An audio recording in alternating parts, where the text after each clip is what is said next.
Hello, my friends. Happy Doer Day. This week is wild, literally. Let's get into it. We're going to start by talking about the Feast of Bendidia. Bendidia is one of my favorite holidays because it is pretty much unknown. I actually added it to the calendar because there was kind of a gap at this time between Beltane and Litha, or the summer solstice. And I just kind of wanted to have something here to celebrate. And so I found this obscure Roman holiday called the Feast of Bendidia. But it's become one of my favorites because it's all about rewilding, and especially in terms of the feminine, getting into the wild woman within, deprogramming, reprogramming, getting rid of all this social construction and stripping off the masks, coming down to instinct, intuition, and just going after what we want with everything that we are and everything that we have. So let's talk a little bit about Bendis. She's a Thracian goddess from Thrace, which is above Greece. This is an ancient goddess. She comes before Artemis. Artemis is sort of her, like, I won't say that she evolved out of her because she is a little bit different, and they existed at the same time. There was definitely some overlap, but they are in a lot of ways of the same ilk. Bendis, though, is like her wild and crazy cousin. She's the one who hunts naked on horseback with a pack of wolves. She has two spears at all times because one is not enough. I just love this bitch. She's crazy. So this is absolutely the wild woman who's like, just I will not play by your games, right? Like I will not play by your rules. I will not play your reindeer games. I'm going to do things my way. I am going to jump on this horseback. I'm going to grab my wolves and I'm just going to go after what I want. I do not need your permission. I do not need your celebration. But if you want to celebrate this feast, like, have at it, bitch. This bad bitch energy is perfectly timed because we have Saturn that just moved into Aries. And this brings big bad bitch energy. So Saturn is all about structure, all about habits, all about routine, about the way that we do what we do, the how, right? And so we have why energy. Why are we doing what we've been doing? And we've been working on that as Saturn has been in Pisces, the dream, the why. And now it's finally moving into, okay, but how? How can we make this happen? Creating structure for our passion, taking that fire and putting it into a structure, right? This is where we get some clarity in direction. This is where we get some guidance. It's where we create new habits that are just going to make it easeful and like impossible not to succeed in our mission, right? Some mission driven clarity, direction, function, systems in place. We're going to be given the means to achieve our dreams, finally. This, however, may require some sacrifice. I'm not even going to say may. It will require some sacrifice.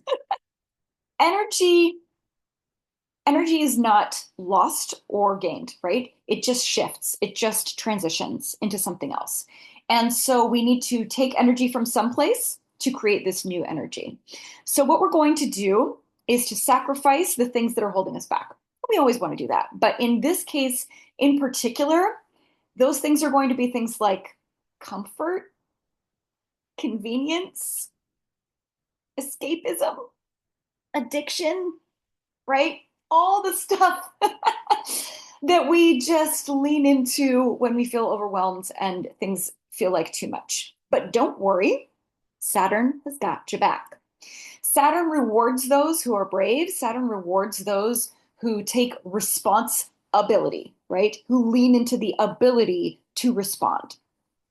So you will be rewarded for these sacrifices, but it's gonna have to happen. So I'll give you a personal example. So right now, I am in the midst of moving, and moving is rough, right? Moving sucks. And I was kind of bouncing back and forth between two different houses because I don't actually have to move out completely of the other house. And the new house isn't quite ready for me. So I've been in this weird transitional state. But I kept kind of defaulting back to the old house because that's what I knew and that's where all my stuff was. And so I decided that even though the new place is not quite ready, I packed up all of my stuff, put it into containers and boxes and bags, and drove it out to the new place and just put it in the garage. So I can't access it right now, but the reason I did that is because now I don't have that feeling of, oh, I should just go back to what I know because it's not convenient anymore. It's not comfortable anymore. I have made it unconvenient for myself to go back to the thing that I know keeps me stuck. And so I highly encourage, champion you all to do the same. Whatever it is, that go-to thing, your old same safe bet, right? Make it inconvenient for yourself. Put those cookies on the highest shelf. Don't buy them in the first place, right? Make it less comfortable, make it less convenient to do the thing that you know distracts you, that you know holds you back, that you know keeps you stuck, right? Sacrifice those things. All right. Now, we also have this Saturn conjunct Neptune. They are both in the sign of fiery Aries right now. And Neptune is all about dreams. And so this is really igniting our passions and creating that structure. This only happens about every 37 years. So it's kind of a big deal. And we need to really use this time well and wisely. But again, luckily, we don't even have to know how. We don't have to know the how. We just need to know the why and be open to the how because the how is coming to us now. We're getting those downloads, we're getting that clarity. And how? Well, airtime. Now we have the sun and Mercury and Jupiter and the new moon all in Gemini. So that's a lot of air energy. That's a lot of chatty Cathy energy.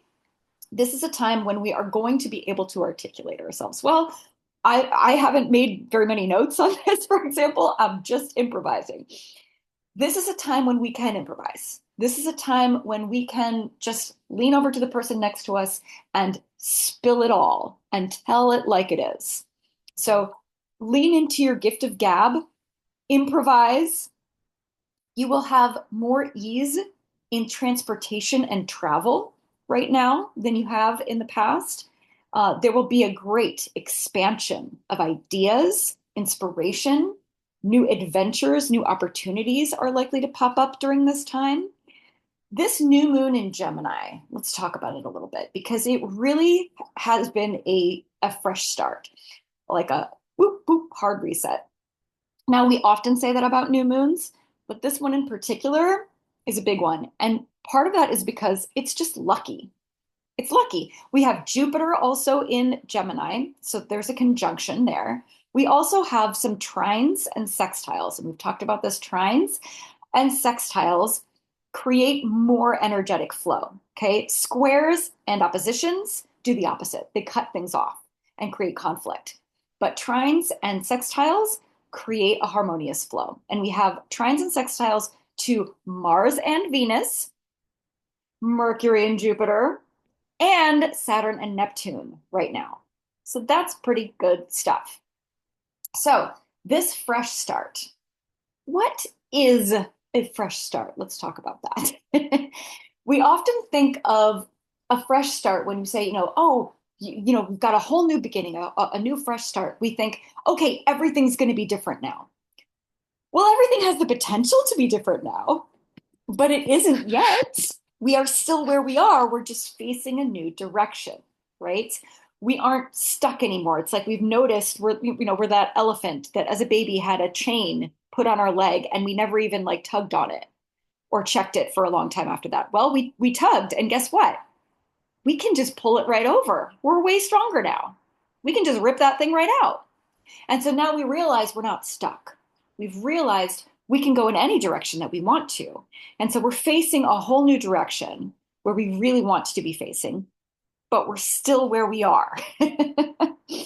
And so the trick here is to recognize where we are, what direction we're facing, and how to start taking those little micro steps in that direction, creating these new habits, these new structures, these new systems that support where we want to be.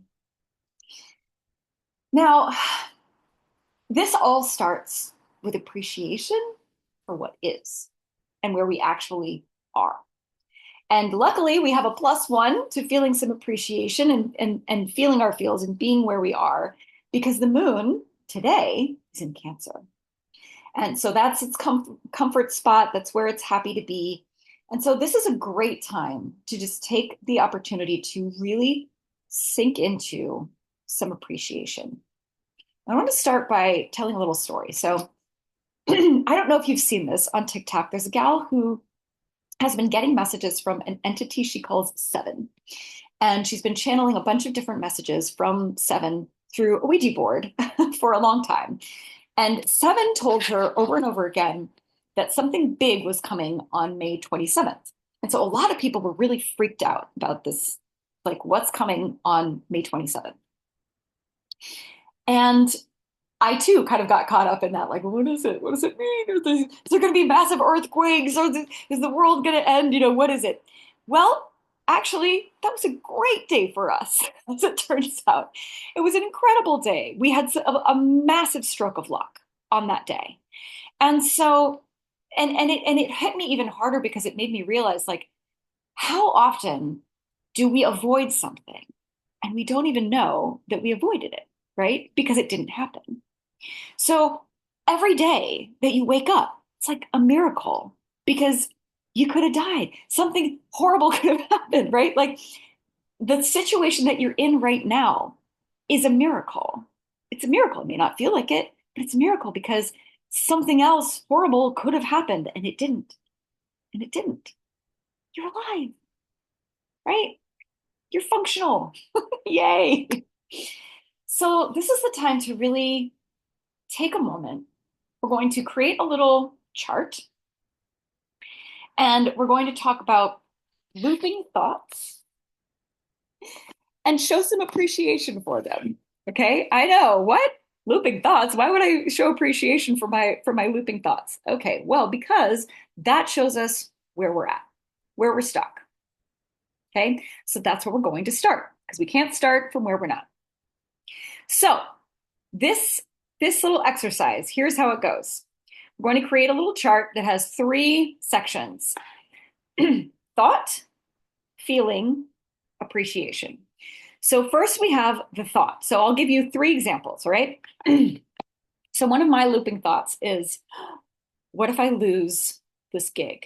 So I've got a gig right now that is amazing. This woman that I work for, I absolutely adore her. The work that I'm doing is wonderful. It really lights me up. She pays me what I'm worth. It's like the exact gig that I've been looking for. And I have this panic attack every once in a while, like, what if it ends today? Because you just never know. You just never know. So I have this looping thought of like, what if I lose this gig? So the feeling behind that is this anxiety, this fear of scarcity, the not enough feeling, right? Not enough feeling. And the appreciation I have for that feeling and for that thought, thank you for trying to protect me from the pain of loss. I recognize how much you care about this. And caring is wonderful. Passion is wonderful.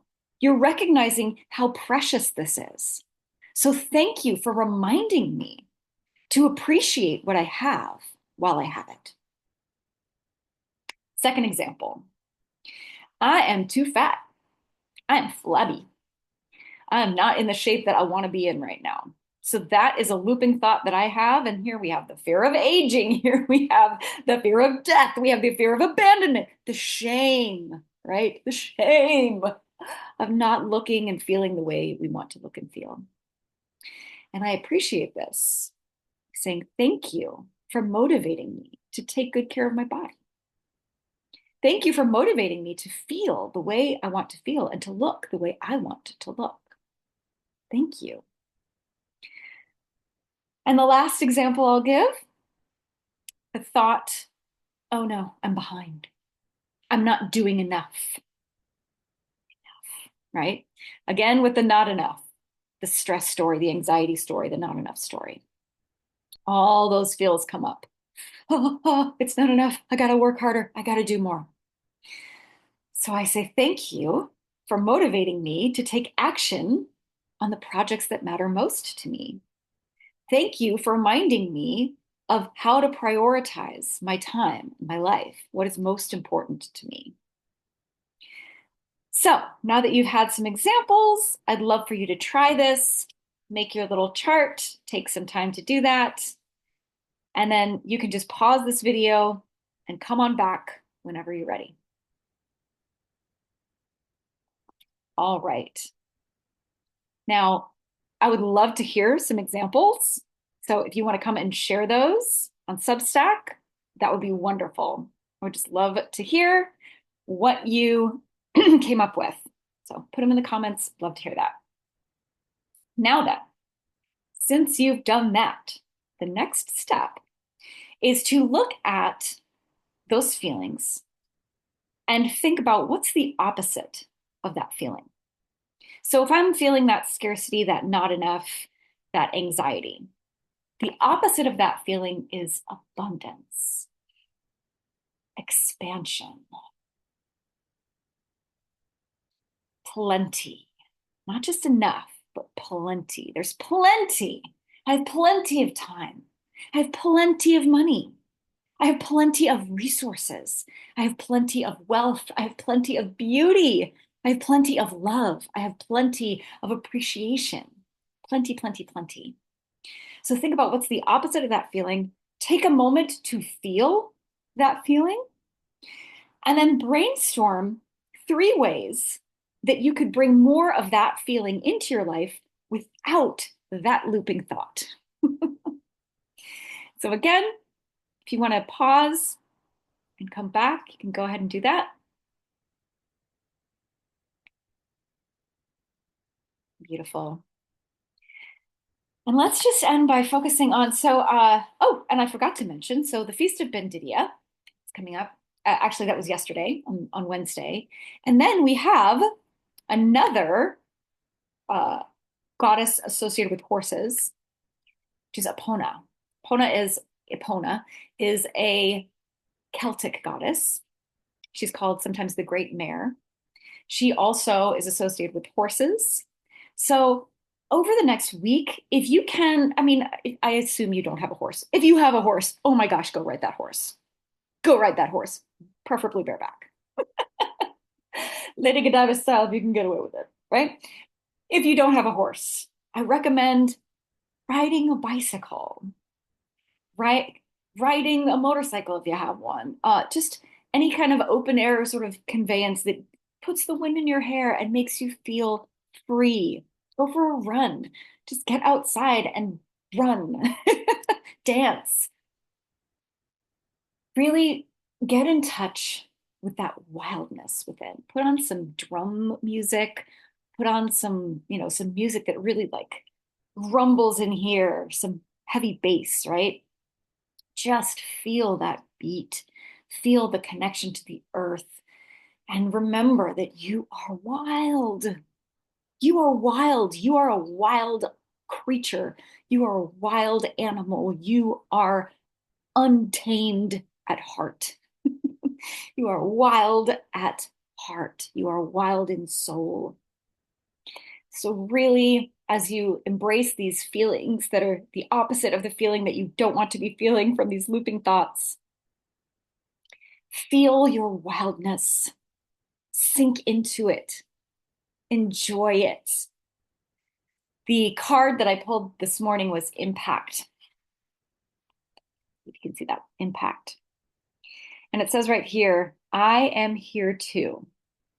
And I realized, you know what I'm here to do? I'm just here to enjoy the ride. I'm here to enjoy the damn ride. And I'm here to give y'all permission to do the same. Just enjoy the hell out of this crazy ride. This wild, wild game that we're all playing. Yeah, it's scary sometimes, but man, it's worth it. It's worth it. So just enjoy the hell out of that ride, and especially this week. Thank you so much for joining me. And please come into the comments and tell me about those looping thoughts and how you are reprogramming them. Go make magic.